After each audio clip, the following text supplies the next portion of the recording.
Anne Lauvergeon, on l'a vu, les déchets, principale source d'inquiétude pour le grand public.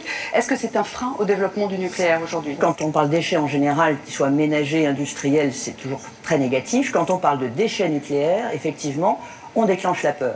Est-ce que vous pouvez comprendre que pour le grand public, il y a encore des craintes, peut-être irraisonnées, mais des craintes? Ah, mais je crois que les peurs, les émotions font partie des choses que le monde du nucléaire n'a pas assez entendues.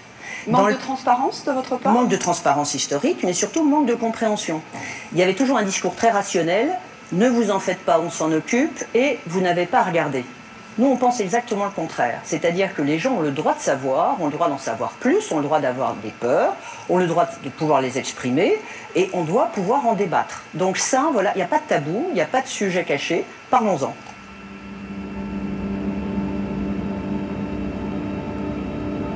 Parlons-en.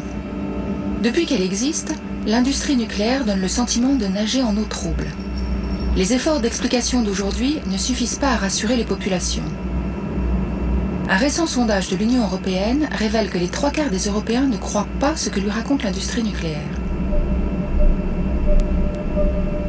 Au cœur de cette crise de confiance, la peur des déchets radioactifs.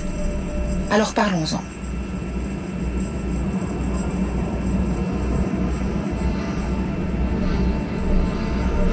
Ces images, tournées en juin 2000, ont choqué l'opinion publique. Elles ont révélé le problème que posent les déchets nucléaires. Certains fonds marins sont tapissés de fûts radioactifs éventrés. Que contenait-il exactement? Les déchets les plus dangereux naissent au cœur des réacteurs nucléaires. Pour alimenter une centrale, des assemblages d'uranium, un minerai radioactif, sont placés dans le cœur du réacteur. L'uranium est le combustible d'une centrale. Dans ces assemblages, l'uranium réagit. C'est la fission nucléaire. Les atomes d'uranium projettent des particules, les neutrons, qui percutent les autres atomes et les cassent. Ils libèrent alors une très forte énergie. Les assemblages d'uranium chauffent et le réacteur fait bouillir de l'eau. Les turbines produisent alors de l'électricité. Au bout de quelques années, les assemblages sont épuisés et doivent être changés. On les retire du réacteur pour les mettre dans des piscines où ils vont refroidir plusieurs années. Ils sont devenus un déchet radioactif. À l'intérieur des assemblages, de nouveaux éléments sont apparus comme des gaz et des métaux à qui on a donné des noms parfois étranges. Le plutonium, le césium, l'américium, le krypton et bien d'autres. Leur durée de vie va de quelques fractions de secondes à plusieurs millions d'années. Ces déchets radioactifs sont dangereux et doivent être isolés. Tout ce qui entre en contact avec un élément radioactif est contaminé. Les tubes d'uranium sont donc des déchets, mais aussi tout ce qu'ils touchent. L'eau et les liquides, les bâtiments, les outils et les vêtements des travailleurs.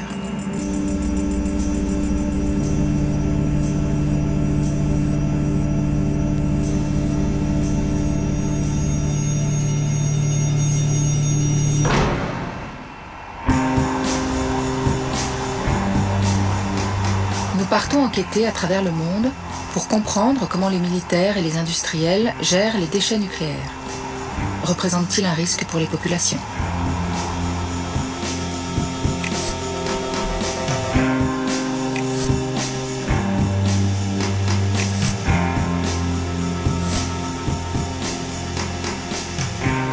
C'est au siège international de Greenpeace, la plus grande association antinucléaire, que nous débutons cette enquête. Ils sont les auteurs des images des fûts radioactifs éventrés au fond de la mer. L'ONG ouvre les portes de son trésor, ses archives vidéo.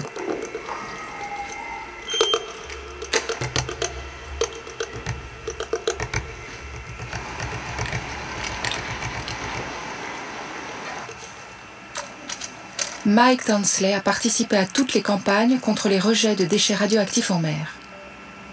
On est allé dans une zone très profonde de la Manche, un endroit qui s'appelle la fosse des Casquets, juste devant La Hague, entre La Hague et l'Angleterre, dans une zone de pêche, tout près des plages. Qu'avez-vous trouvé là-bas? Des fûts de déchets radioactifs rouillés, des fûts éventrés, des fûts vides. On peut voir la vie sous-marine, des poissons vifs dans les barils radioactifs. Alors la question qu'on se pose, c'est Où sont passés les déchets radioactifs? Les déchets sont dans la nature.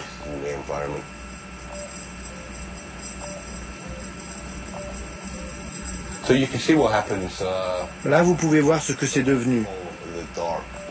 Ça n'a pas disparu dans un grand trou noir au fond de la mer.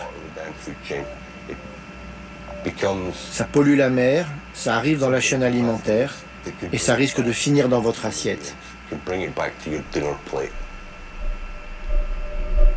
Ces particules radioactives qui peuvent se retrouver dans la chaîne alimentaire sont-elles dangereuses? La radioactivité est un rayonnement qui peut pénétrer dans le corps. L'homme est soumis en permanence à une faible radioactivité naturelle, par exemple en prenant l'avion ou en se promenant sur des zones granitiques. Il est atteint plus fortement lors de l'explosion d'une bombe atomique ou en se retrouvant à côté d'une source radioactive. C'est l'irradiation.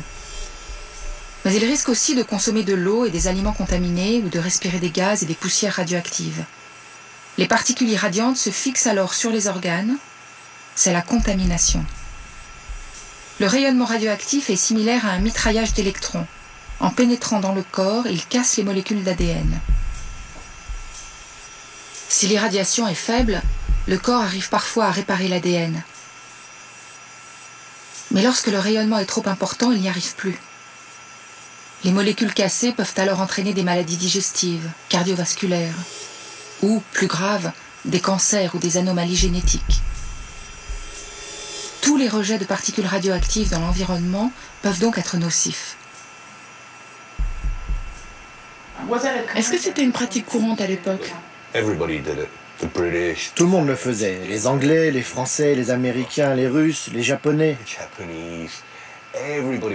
Toute l'industrie nucléaire jetait ses barils de déchets radioactifs à la mer. C'était l'époque où ça n'intéressait personne. La mer était juste considérée comme la plus grande poubelle du monde.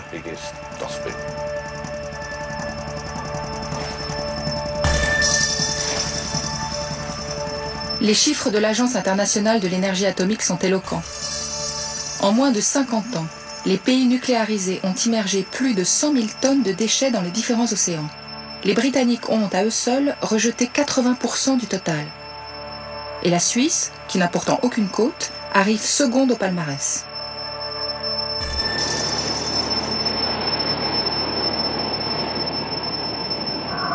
Devant le risque de pollution radioactive, de nombreux pays se sont opposés au rejet en mer, soutenant les associations environnementales.